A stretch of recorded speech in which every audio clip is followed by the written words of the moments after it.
নমস্কার। ২৪ ঘন্টা পর আজ আবার কবিতা পড়া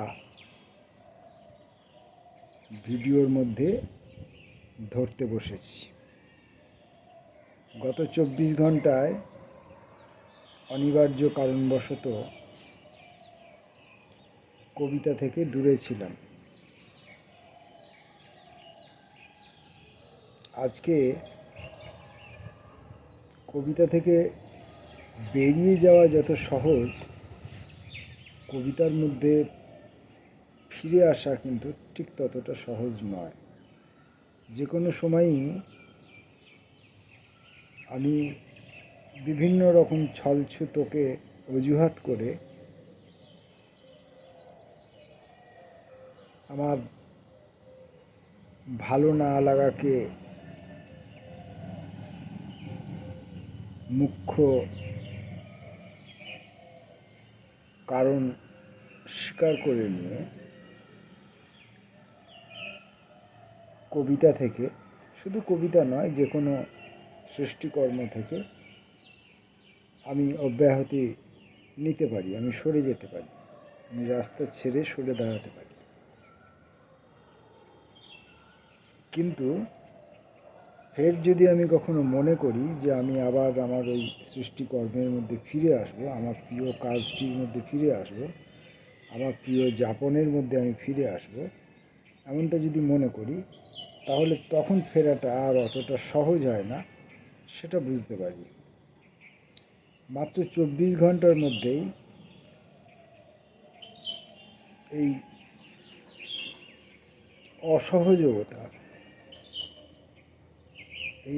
অসহজতা স্পষ্টভাবে উপলব্ধি করতে পারছি।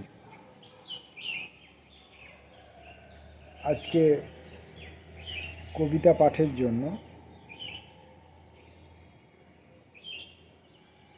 বেছে নিয়েছি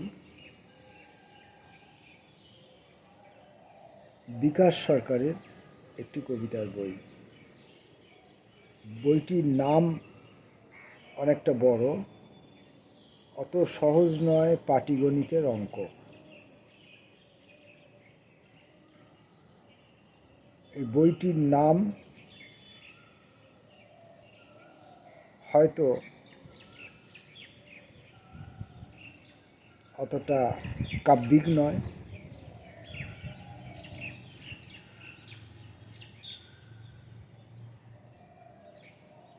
বিকাশ সরকারের যে কবিতা আমি এখন পড়ব, সেই কবিতাও কতটা কাব্যিক, কতটা সুষম, কতটা রহস্যময়, কতটা ইঙ্গিতবাহী, এইসব প্রশ্ন সেখানে খুব একটা মুখ্য হবে না। কারণ বিকাশ সরকার মূলত একজন প্রাবন্ধিক, এছাড়া গল্প উপন্যাসেও তার সমধিক পরিচিতি আছে।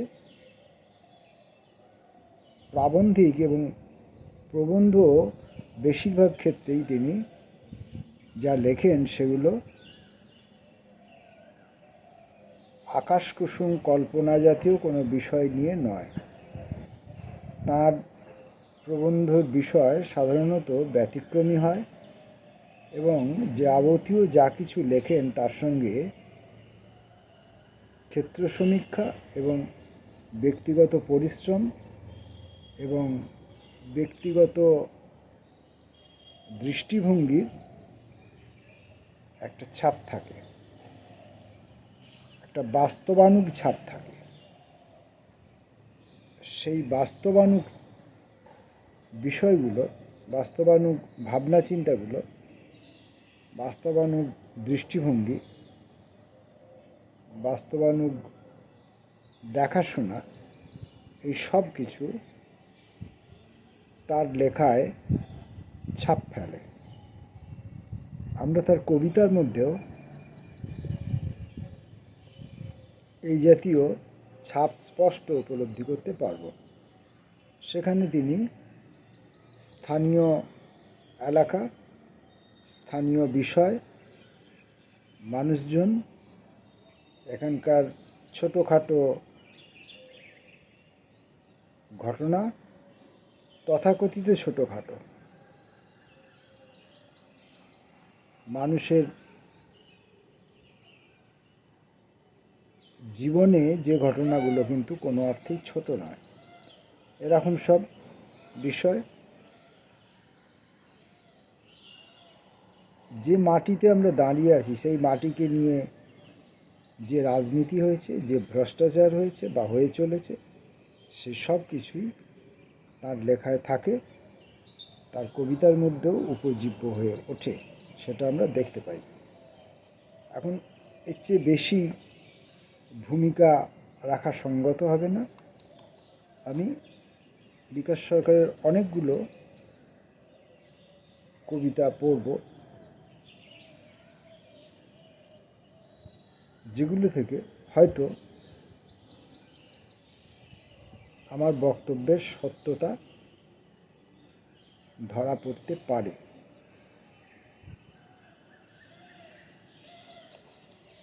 প্রথম কবিতাটি পড়ব, ছোট্ট পুকুর। আসুন কবিতা শুনি, অনুভূতির নীরব স্পর্শে খড়ি দাগে কালো স্লেটে ফুটুক খড় মাথা ঘরবাড়ি, পাখাভর উড়ন্ত পাখি, শালুক ভর্তি ছোট্ট পুকুর।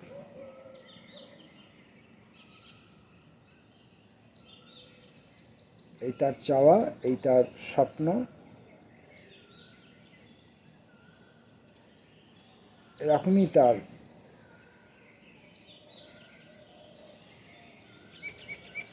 জীবনের জগতের বসতির সম্পর্কে একটা ছবি যা তিনি চেয়েছেন।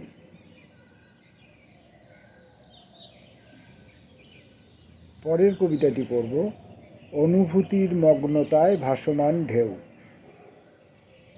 ইচ্ছে পাখি, কবিতা শোনার ইচ্ছে হয়। ইচ্ছে হয় মৃত কবির মুখ থেকে উচ্চারিত বর্ষায় ইচ্ছে নদী, ভাঙা ডানায় বেআব্রু শালফলের মতো উড়তে উড়তে ঘুরতে ঘুরতে আছড়ে পড়ুক সোঁদা মাটির নরম বুকে। বীজ ঘুম ভেঙে কবির জরায়ুতে কবিতায় জন্ম নেবে ধর্মাশোক, অথচ আগ্রাসী চোখ সমস্ত শরীর খুঁজে পলাশ।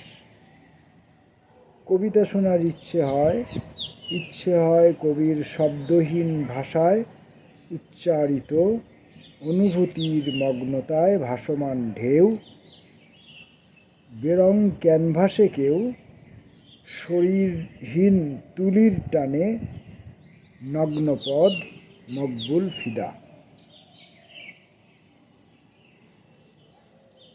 কবিতা শোনার ইচ্ছা এবং কবিতার কাছ থেকে তাঁর এই ব্যাপক চাহিদা, প্রচুর চাহিদা।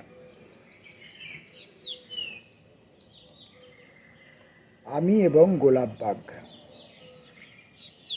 গোলাপবাগে হেঁটে গেছি কতবার, চারদিকের গভীর পরিখায় বৃদ্ধ মাছেরা বংশবিস্তারের আশায় ঝমঝম বৃষ্টির আয়োজন করলে ভিজে যেত সমস্ত লাল সুরকির পথ।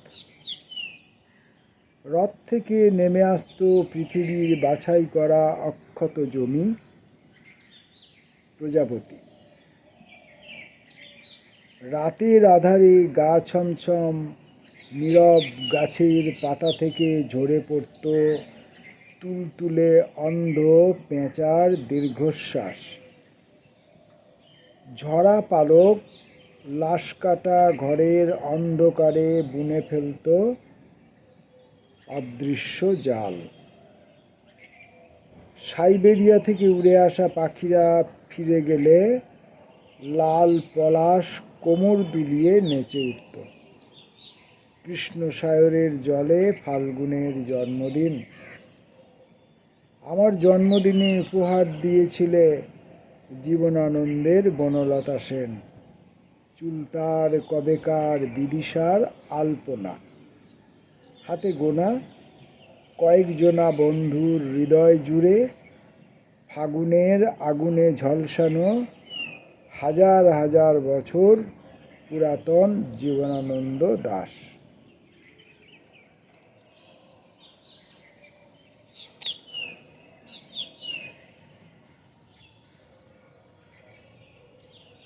নদীর গলায় শিকল পরিয়ে পাড়া দেখা নিয়ে হাঁটতে যায় যে ভদ্রলোক। নদীর কথা কবিতার নাম। সেখানে আমাদের মিথ্যাচার কিভাবে প্রকট হয়ে উঠছে তা ধরা পড়ে। নদীর কথা।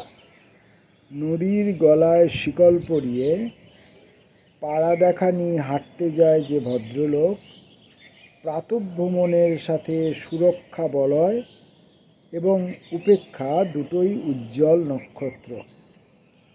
পাঠ্য বইয়ে তার নাম, পাড়ার জ্যোতিষের দোকানে তার নাম, পাড়ার রাজনীতিতে তার নাম বহুচর্চিত হলেও লোকটার অন্দরমহলে লক্ষ লক্ষ সেবাদাসী নদীর জলের আলোয় ধুয়ে নিতে চায় সব পাপ।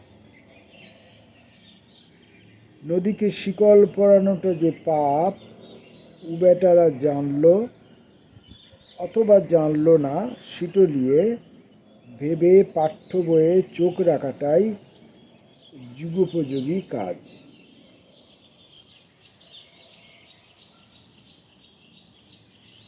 অনুরূপ আরেকটি লেখা, তর্কা বাঁধের পুনু। পালিশ চলছে, বাবরের আমলের মেশিন ঘুরছে। পুরাতন পাড়ার মধ্যে নতুন বাড়ি বানাচ্ছে তেল চকচকে তর্কাবাঁধের পুনুকুমার। পুনুকুমার এতদিন ছোট্ট রাস্তা দখল করেছিল পাঁচামির কালো পাথর, অজয়ের মোটা দানার বালি, লাল ইট। পাড়া যারা শাসন করেন তাদের গাঁটে গাঁটে শ্রাবণের সবুজ কচি বৃক্ষরোপণের যথাযথ ব্যবস্থা করে তর্কাবাঁধের পুনুকুমার পরিবেশ সচেতন নাগরিক। বাকি সব নাগাসাকির নাগরিক। নাগাসাকি এই তো সেদিনের ঘটনা। ভূতের শহর, শহরে কারো চাকরি নেই, কলকারখানা সব মৃত, সব্বাই মৃত, বেঁচে আছে শুধু গ্যাস। তর্কাবাঁধের পুনু নতুন বাড়িতে রাজস্থানের মার্বেল বসাচ্ছে। এখন ঘর্ষণ পর্ব চলছে। মৃত শহরের বাকি সব কানে আঙুল দিয়ে ফুটো বন্ধ করে বেঁচে আছে। সব ফুটো বন্ধ, পালিশ চলছে, গ্যাসের পয়সায় স্বপ্নের বেলুন উঠছে। উড়ুক।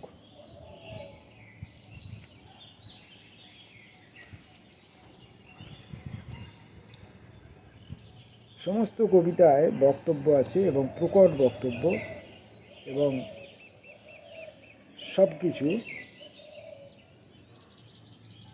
মানে মানুষের জীবনকে কিভাবে স্পর্শ করে, মানুষের জীবনকে কিভাবে ক্ষতিগ্রস্ত করে, সমাজ জীবনকে কিভাবে ক্ষতিগ্রস্ত করে, সেই সমস্ত ঘটনার নগ্ন উপস্থিতিও রয়েছে। তিন কন্যা। রাজার ভাত খাওয়া হলে চাঁদ দেখতে যাবে তিন কন্যা। প্রতিশ্রুতির বন্যা শেষ হলে, জীবনের জল শুকিয়ে গেলে মেঠো গরুদের মুখে জুটবে সবুজ ঘাস। ঘাসের খোঁজে গঙ্গা ফড়িং, জোটের খোঁজে তিরিং বিরিং লাভ। বাপ সোনার থালায় বিনি পয়সায় ভাত।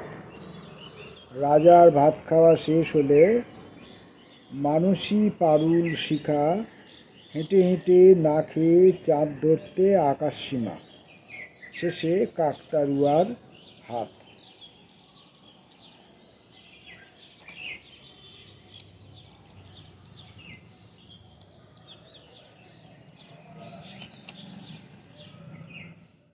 ধান মাঠ। ধান জন্মে তোমার স্পর্শ পাবো বলে অত্যাধুনিক হাসপাতাল করি। জলমুখো বৃষ্টি ধুয়ে স্বপ্ন আকাশ, ঝিরঝির শব্দে ডেকে ওঠে মিলন উন্মুখ ব্যাঙ কান্না। হালকা বাতাসে জলজ গভীরতা, ক্লান্ত হতে হতে কে যে ঘুমিয়ে পড়ে হিসাব রাখি না। অত্যাধুনিক হাসপাতালের চকচকে মেঝেতে জন্ম নেওয়া অপুষ্ট ধান গেয়ে ওঠে জন্ম জন্মান্তরের গেঁয়ো গান। বর্ষাস্নাত ধান মাঠে অঙ্কুরিত বহুতল। বর্ষাস্নাত ধান মাঠে অঙ্কুরিত বহুতল। ধান মাঠে বহুতলের জন্ম।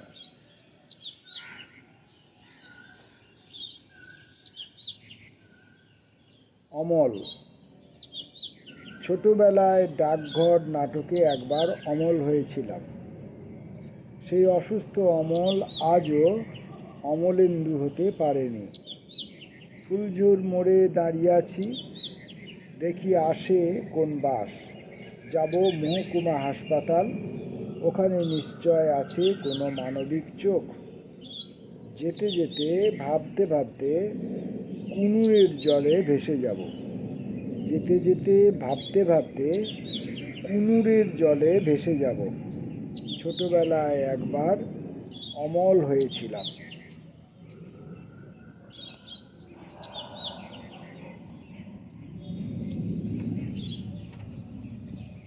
বাতাস। আমার কোনো আকাশ নেই, চুরি হয়ে গেছে। ছেলে ভুলানো বহুমাত্রিক নীল রঙে দেওয়াল জোড়া আকাশ। দেখতে দেখতে নেমে যায় রাত দিন, ফ্ল্যাট ঘরে গৃহঋণ। বিন্দু বিন্দু নোনা জলে ধুয়ে নেয় মধ্যবিত্তের বাতাস। বিকাশ সরকারের কবিতা পড়ছিলাম। মহুয়া গাছ হব। ঝরে পড়া মহুয়া কুড়িয়ে আজ মহাজাগতিক হব। সোনামুখী জঙ্গলে উধাও শাল, কাল ফুল পাখায় প্রজাপতি। পাথর মোড়া গ্রামে বাসন্তী শুক্লা অষ্টমীর রাত মাখা চাঁদ, রাতকে দিন বানানোর খেলায় কৃষ্ণ গহ্বর। জঙ্গলের দিকে ধেয়ে আসা সর্বভুক শহর থেকে পালিয়ে মহুয়া গাছ হব। মহুয়ার মাদকতায় মাতালের তাল শিখতে শিবু সোরেনের ঘরকে যাব।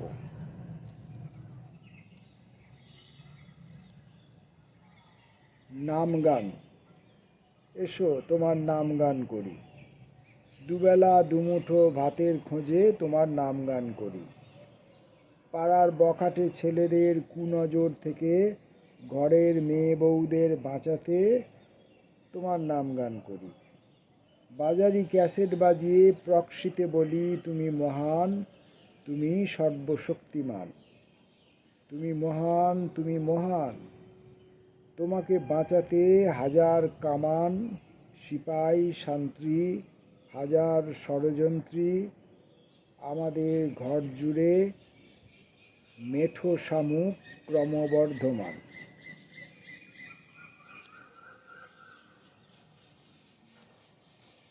ভালোবাসার যাপন চিত্র। আজ তিনি পেরেকবন্দি, শক্ত কাঠের পাটাতনে ফন্দি করে আটকানো জীবন, যন্ত্রণায় নীল, তিল তিল করে গড়ে ওঠা মেষচারণ ভূমিতে, আবদ্ধ সাপ, চেরা জীব, উগরানো হিস হিস শব্দ তরঙ্গ, উড়ন্ত শকুনের ডানায় খাবারের খোঁজ। আজ তিনি আমৃত্যু ভালোবাসার যাপন চিত্র, শত্রু মিত্র ভেদাভেদহীন সুন্দরবনের গরান গাছ, লবণাক্ত জল শোধন যন্ত্রের সহজিয়া সুর।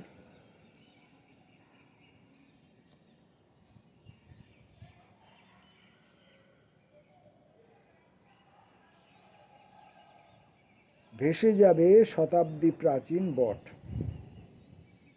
এই বৈশাখে কথা মেঘ হবে, ফলন্ত শালগাছের পোয়াতি পর্বে বহুজাতিক দাইমা বাঁশের ফলা দিতে কেটে নেবে নাড়ি। ওটা ফলা দিয়ে কেটে নেবে নাড়ি হবে হয়তো। বহুজাতিক দাইমা বাঁশের ফলা দিয়ে কেটে নেবে নাড়ি। কলা পাতায় চলকানো জলে ভেসে যাবে শতাব্দী প্রাচীন বট। চট করে দেখলে মনে হবে আশা মেঘ ছেয়ে আসছে সমস্ত আকাশ। ঝাঁ তকতকে বেসরকারি হাসপাতাল, গুপিযন্ত্রে শেষ হয়ে গেছে আমাদের চিরায়ত বিশ্বাস। এই বৈশাখে ফুটন্ত রাস্তায় বটগাছের পেতের সাথে খেলা করে আগামী সন্তান।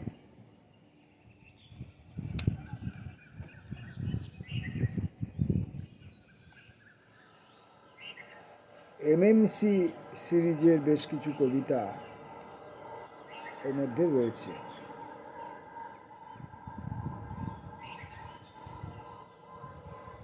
এমএমসি সিরিজের কবিতা থেকে কয়েকটি কবিতা পড়ব। এমএমসি সিরিজের কবিতা 1। এমএমসি কারখানার সামনের কারখানাটা বীরভানপুর যাবে বলে প্রতিবেশীদের ডাকতে গেছে অঙ্কের স্যার। প্রিয় ছাত্রকে পাঠিয়েছেন মামরা, হাঁড়ি, পাটকাঠি, অগরু, গোবর মিশ্রিত ধূপ, এক কড়ি পাকা কলা, কাছা এবং একটি অচল চাবি।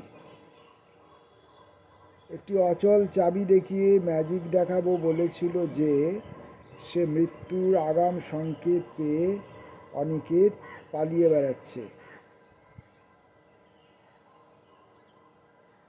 মরা চলে গেছে, পড়ে আছে খাট বিছানা, ভরাট সংসার বেচে দখল হওয়া ড্রেনে সাজিয়ে নেবে দোকান। বর্ষায় ভেসে গেছে বাজার, সব বইবার কেউ নেই, ভাঙাচোরা রাস্তায় দৌড়াচ্ছে উদাসীন আলো অন্ধকার।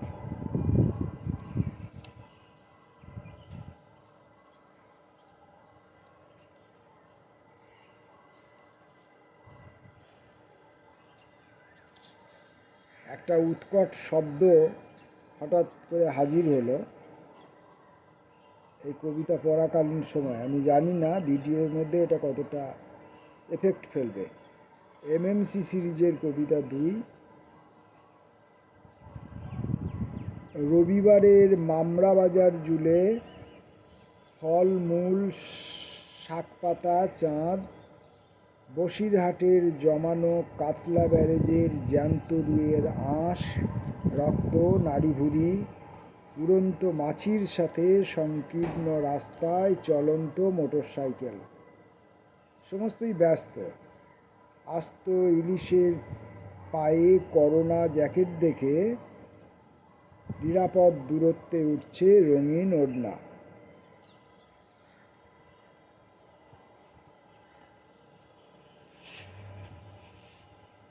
2। মানার চর থেকে আসা চাষিরা, ভিরিঙ্গির সরকারি মাঠ থেকে আসা দেহাতি চাষিরা, বাঁকুড়ার হদ্দ গ্রাম থেকে হেঁটে আসা মাসিরা সমস্ত জীবন্ত লাউডগ পাইকারের দাঁড়িপাল্লায় চাপিয়ে আস্ত জীবনের অপেক্ষায়। একদম বাস্তব জীবনের ছবি, এবং সমস্ত ছবি আমাদের হাতের কাছে, আমাদের আঞ্চলিক জায়গা, আঞ্চলিক মানুষজন, এবং এই অঞ্চল এবং এই মানুষজন পৃথিবীর সর্বত্রেই দেখা যায়, এবং তাদের উপর এই জাতীয় শোষণ ব্যবস্থাও সমস্ত পৃথিবী জুড়ে পোক্ত হয়ে আছে। রবিবারের সবজি বাজারে আগুন এবং জল পরস্পরের সাথে কোলাকুলি করে বন্ধ এমএমসি কারখানার শ্রমিক থেকে সকলকে দূরে থাকার পরামর্শ দিচ্ছে দেখে আমার বেকার বাবা আর অমুখ হন না। এমএমসি সিরিজের কবিতা 3 নম্বরে প্রেম শব্দটা আড়মুড়ি ভেঙে আছড়ে পড়ল সিডি কালীবাড়ির চূড়ায়। আধা চাঁদ গোসাপের মাংস খাবে বলে বিন্দাস।